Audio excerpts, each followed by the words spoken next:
Hello everyone, welcome back to my channel. My name is Faye Mac and I post videos about life in Canada as a new immigrant and how to get here. If this is your first time here, thanks for clicking. If you're a returning subscriber, thanks for always coming back. In this video, I'll be telling you all about banking in Canada. When you land as a new immigrant or as a student, where do you go to open a bank account? Which banks are the most popular? Which ones do people typically go to? What kind of bank account do you open? How do they charge you? What are the fees? How do you use an account? What are the rules? All of that we will be discussing in this video, as well as just a few tips in between on how to maintain your bank account. This is not financial advice. If you would like financial advice, please walk into your closest branch or call the customer service line of your bank and they will be happy to advise you accordingly. Now, there are 5 big banks in Canada: TD, RBC, CIBC, Scotiabank, and the Bank of Montreal. There are also other banks and credit unions as well as online banks available to you. Banking in Canada is not exactly free or cheap as it may be in your home country. In my home country, Nigeria, I know that banking is not really expensive. So I hear a lot of newcomers complain about the cost of banking here in Canada. There are, withdrawal fees, there are monthly fees, you buy your checkbooks, all of that. It's in dollars, so people get shocked when they convert to their home currency. Definitely do not convert. I've advised you about that in a previous video. But we'll talk about, the fees and how to avoid these fees. FYI, with online banks like Tangerine, Simply, and EQ Bank, they typically would have free checking accounts. And I will explain to you what a checking account is. But I just want you to know before we get into that, online banks usually have some free accounts. And that's why people don't mind banking with, institutions that don't exactly have branches around them. As a new immigrant, that is a permanent resident with a PR card to show as proof, you can actually get free banking for 6 to 12 months depending on the bank. The big 5 banks that I listed all have newcomer packages that come with a free checking account, a savings account, as well as a free credit card. There are different kinds of credit cards. Some are free, some are paid. If you want me to do a video about credit cards and credit ratings, definitely drop a comment down below and I'll definitely consider doing one for you. Now in Canada, we have 2 types of accounts, just on a broader scale: the checking account and the savings account. I'll start with the savings account. The savings account is usually free, no monthly fees. That's what I mean by free. It doesn't mean that they don't have other charges. Now with savings accounts, you get interest on the money that you've put into the account. But you want to make sure that you're not performing external debit transactions on this account, because if you do, you are going to get charged. Now, typically with savings accounts in the big 5 banks, you get 1 or 2 free debit transactions in a month. By debit transactions, I mean bill payments, withdrawal from ATMs, and so on. Transfers between your own accounts in the same bank do not count as external debit transactions, okay? So you can do that as many times as you want. However, if you're using your savings account at Tim Hortons, at Starbucks, at McDonald's, and all of that multiple times during the month, you will end up seeing a charge at the end of the month for withdrawal fees, okay? Some banks will charge $1.25, some will charge $1.50, some will even charge $3, okay, per debit transaction that you do on that savings account if it's external. The rationale behind this is that a savings account is meant for saving, right? You're not supposed to be conducting day-to-day transactions on your savings account. Instead, you transfer from your savings account to your checking account first, and then you spend from your checking account. Now let's move towards checking account. That account is pretty much what we in Nigeria call a current account. That is your everyday, day-to-day account that you pay your bills from, you do regular withdrawals from, you make purchases on. You have a debit card that's going to be linked to your checking account and probably your savings as well.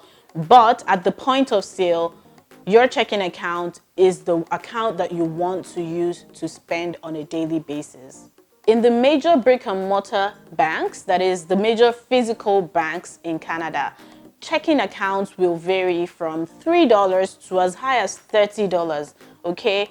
And this is something that you need to know, okay? $3 per month, up to $30 per month. Now, $3 per month, let's just start there. The cheapest accounts usually have limited number of debit transactions every month. For example, you could have a $3 or $3.99 account, and that account is going to limit you to only 12 debit transactions in the entire month.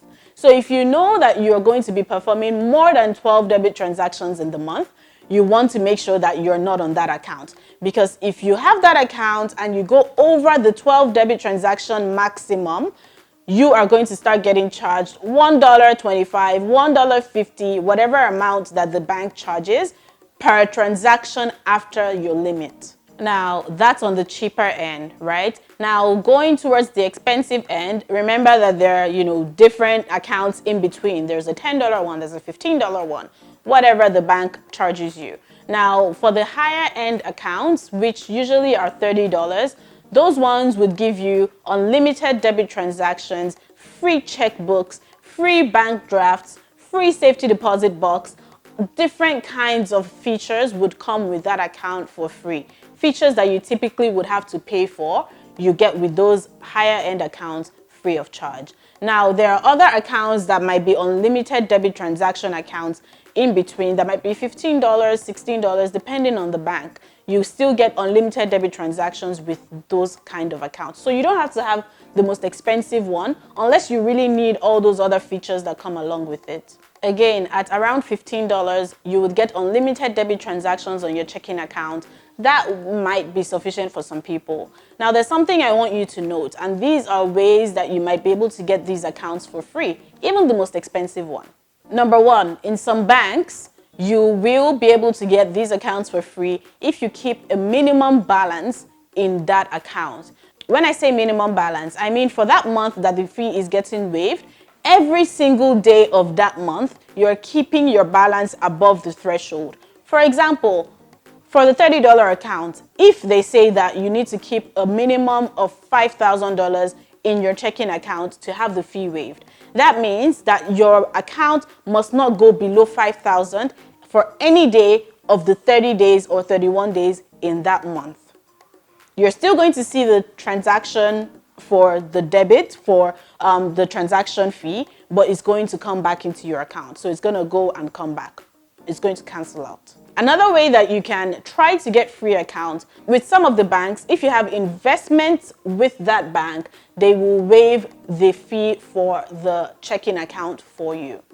So it really depends on the bank. They all have different products and services. They all have different ways that you can escape paying bank fees and also get some free incentives at the same time, okay? So you want to make sure that when you go into the bank, as a newcomer, yes, you're not going to be paying for your account at first. Some will give you 6 months free unlimited debit transactions. Some will give you 12 months free unlimited debit transactions. Once that time is up, you want to make sure that you go back to the bank and get the appropriate account for you so that you're paying the appropriate fee.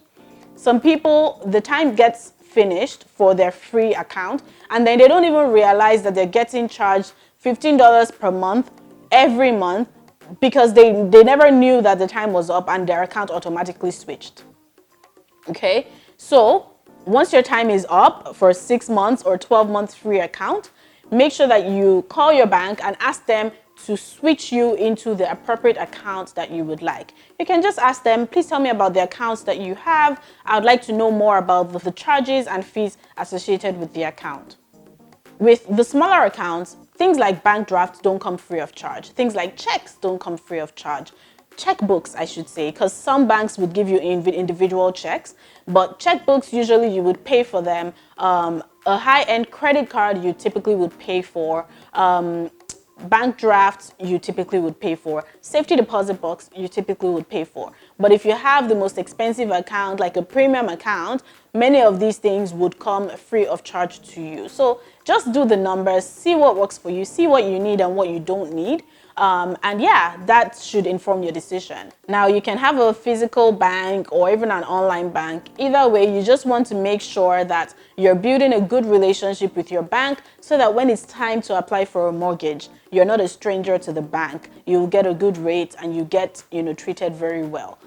Hopefully you get treated very well, even if you're not a previous customer of the bank. But these are just, tips that as a newcomer would help you. If you're a student, just walk into your bank and ask for a student account. Some banks will give you totally free student accounts. Make sure you ask about limits for debit transactions. Make sure that you ask for withdrawal fees and things like that so that you're not caught unawares.